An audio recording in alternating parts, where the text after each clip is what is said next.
All right, welcome to Smokey Reacts. I'm your boy Journalist, and on this one, we're gonna check out a documentary on Morrison. I wanted to kind of just look more into his background. I'd seen some stuff on his brother Steve-O, and I tried to find a documentary on that. I always put anything concisely together, and then I seen this, and I was like, oh fuck it, I'll just check this out. Like check out Morrison's background, see what he's getting into. You guys said that nigga 30. Let's see what information they've compiled for me to check out. So thank you very much for anybody who's going to check these out. It is greatly appreciated. If you could please hit that like and subscribe. Let's get into this one.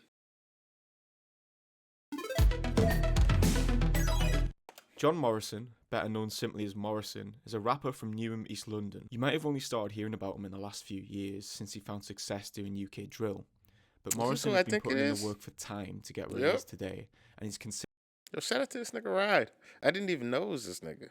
I just fucking clicked on the fucking video. Hey, if you don't know about his channel, check out Ride Music. That shit is fire. He puts really good musical documentaries together. I should have known it was him, but it just had a good thumbnail. I was like, oh, boop. Considered by many, including myself, to be one of the realest rappers to ever come out of the UK. One of 4 brothers and a sister raised. That niggas damn near took my head off just because I was like, is this nigga 30? I was like, I can't believe this nigga had the audacity to ask that about Morrisson? Morrisson? That niggas was upset. On the infamous William Morley estate, Morrisson grew up around criminality and violence, raised to be one of the realest rappers to ever come out of the UK. One of 4 brothers and a sister raised on the infamous William Morley estate, Morrisson grew up around criminality and violence. In fact, there's a lot of talk online about the Morrisson family being a well-established crime family, or firm, who have been active around Newham and the surrounding areas for generations. But I don't know enough about that to confirm or deny, so please enlighten me in the comments if you know anything about that. So, Morrisson and his brothers were essentially born into the street life. In fact, there's virtually more information online about Joey and Stephen Morrisson than there is about John, because of the coverage of their crimes. I couldn't even find a reliable source. Let's unpack this, boy. How the fuck do you steal a cannabis factory? Last I checked, words have meanings. Factory means a large facility. How the fuck did this nigga steal an entire large facility of marijuana? What type of level of crimes are these niggas on? These niggas is on some if Batman was real type shit. Source for John's age, so please enlighten me again in the comments. It's no secret that Morrisson was as much a part of that life as his brothers. However, he also enjoyed rapping as a bit of fun and found success early in his career with freestyles on YouTube in the late 2000s. To Morrison's surprise, his videos done millions of views and inspired him to keep doing the music thing, but he struggled to carry on the momentum because of his stints in jail due to drug-related crimes with his brothers.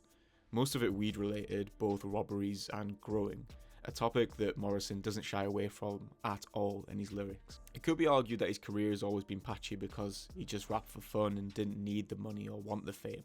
He actually seems to quite enjoy the street life. But now he's signed with a record label and it seems Morrisson is finally focused on making music his main hustle. So let's start from the beginning, analyse Morrison's career and find out how 13 years deep in the game, he's still relevant now more than ever in 2021. If you're enjoying this video so far, please hit like and consider for both of us. Hit that nigga up, hit me up, like and subscribe. Trying to grow the channel, trying to make this shit real over here, man. Please help a brother out. Subscribing. We're trying to hit 20k subs before the year's out, so come join us for more rap content every week. Now let's get on with this video. SBTV my shit daily. Freestyle at Ruthless Records, 2008. It all started for Morrisson in 2008 at a record shop called Ruthless Records in London. He used to hang there, spit freestyles and record music with the help of the shop's owner. It was from these visits to the shop that Morrisson ended up meeting and making a song with UK legend Giggs, and featuring on camera for the first time in this classic SBTV freestyle.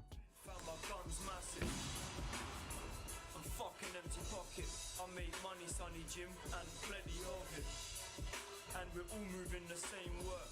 The only difference is the Morrisson sell it properly. Talking in an interview with Complex in 2020 about that time, Morrisson said, "I'd just started doing music and at the time, Giggs used to be in and out of Ruthless Records selling CDs. He'd heard my music in there because I'd done 1 or 2 songs. Ruthless, who owned the shop, he put us in the studio together and said we should do a song together, so I did the tune with Giggs.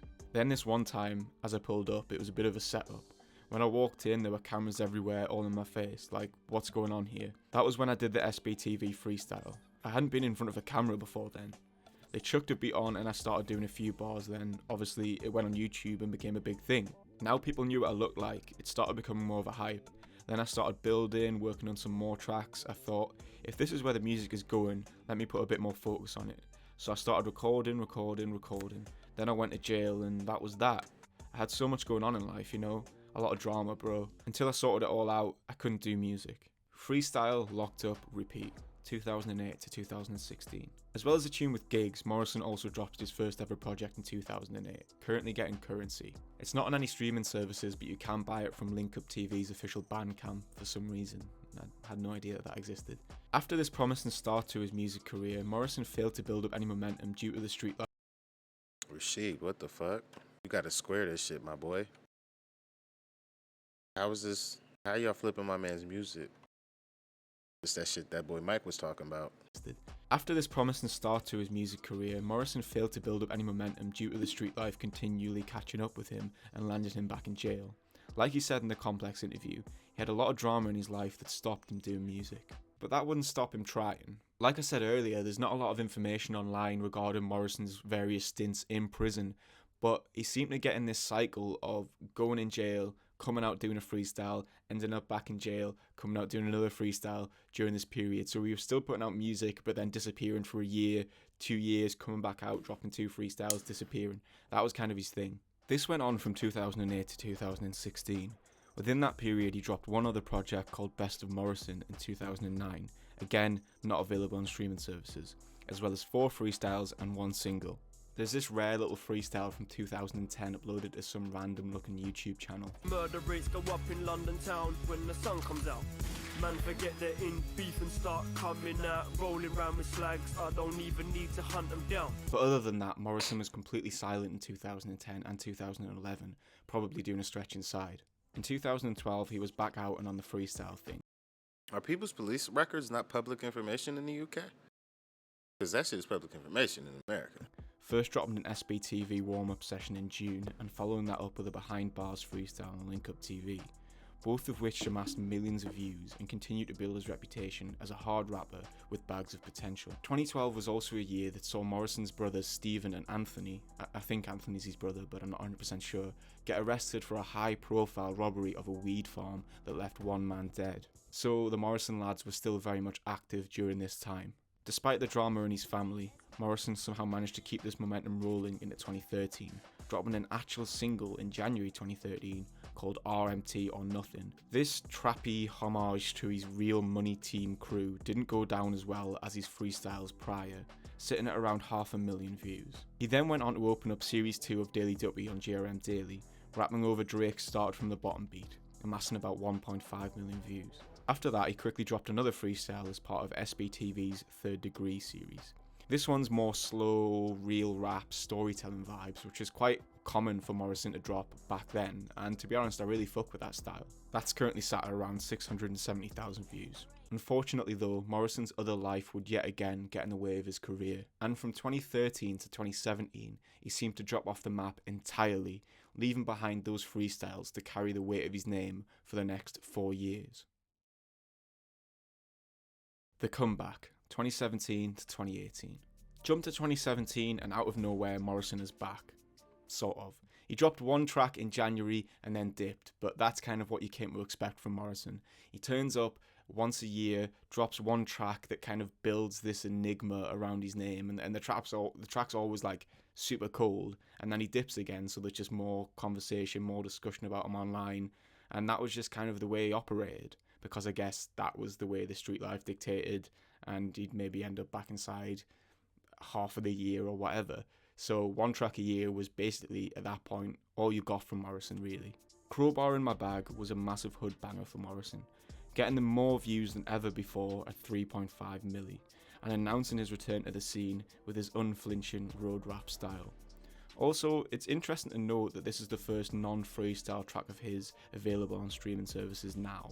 Then we jump to 2018, and in January Morrisson decided he fancied being a rapper again and dropped Enemies, another road rap anthem bagging him 3.5 million views. At this point, Morrisson more or less worked to the same fucking schedule as Santa Claus. He came once a year, at the same time every year, dropped a gift, and then fucked off. That was it.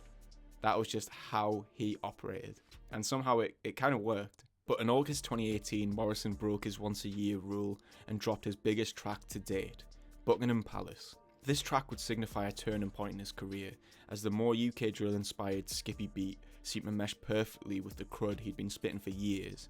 It was a match made in heaven, and it bagged him 5.6 million views. Morrisson had eventually cracked this music thing, and he absolutely knew it. Taking his shots, 2019. In 2019, Morrisson still had UK rap fans buzzing online, wondering when he'd drop again and if it would be drill again. And in April, they got the answer. Shots was without doubt a watershed moment in Morrison's career. He paired up with M1 on the beat to create, in my opinion, one of the best UK drill tracks of all time. The beat is just so cold and the hook's so catchy. After years of grinding, Morrisson had finally found the sound that was really going to take him to the next level. On drill, Morrisson was at home, and the hype around the genre and shots brought in bags of new fans. The track got 4.6 million views on YouTube and almost 5.5 million streams, his most streamed track to date, aside from the Shots remix that followed up in July that year. And it might sound strange, but the way I see it, the numerous gaps and absences in Morrison's career ended up actually playing in his favour. Because when he dropped Shots, and around that 2017 to 2019 period, it was like he was starting fresh. He'd been in the game since 2008, so he had the small OG fanbase behind him, but his career was so spotty that in 2019 he was still able to be pushed as this fresh, exciting face on the scene to many new fans that had never heard of him before. He managed to ride that drill wave and get the same hype around him that a new artist would get. It's not that he's pretending his early career didn't happen, not at all, but it's just he was kind of reborn in 2017. And that's the narrative his team are wanting to run with, and to me it makes complete sense to do that. New and exciting is more marketable than grizzled veteran. Not anywhere will you see Morrisson described as a vet in the game, yet that is precisely what he is, but he's just not being marketed as such. And speaking of his team, off the back of the success of Shots, Morrisson would get signed by Since 93, a label responsible for huge artists like Crep & Conan, H, Lowski and Fredo. Having this label behind him was what Morrisson needed to take him to the next level. Boy. Not necessarily for the financial backing, but for the music business and marketing know-how to elevate his career. And in 2020, it would be certainly elevated. But street drama would also rear its head again and bring him back down to earth in a big way. Success and Sadness, 2020. Morrisson would kick off the year in his usual style, dropping that signature January banger, Bad Boys. It was a huge track, amassing 1.5 million views and reinforcing the fact that Morrisson simply does not miss when he drops a track.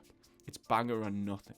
But in June that year, tragedy struck. Morrison's twin brother Stephen was stabbed to death following a car chase in Essex. As I mentioned earlier in the video, Stephen was a very active guy and wasn't shy about showing off his exploits online. So it was obvious he had a lot of heat on him and his fair share of enemies. Still unsolved at the time of recording this video, it's just recently been the year anniversary of the murder, prompting a rejuvenated push from Morrison's mum and sister to find the killer. Rather than let this tragedy derail him though, it seemed to inspire Morrisson to fight harder to make something of himself in honour of his brother. And in September he dropped Brothers, a track reinforcing how close he was to his brothers and how much they mean to him. If you go back through his music videos, you'll notice how much Stephen appears in them throughout, supporting his career. This one stands as Morrison's most viewed video to date, at almost 11 million views.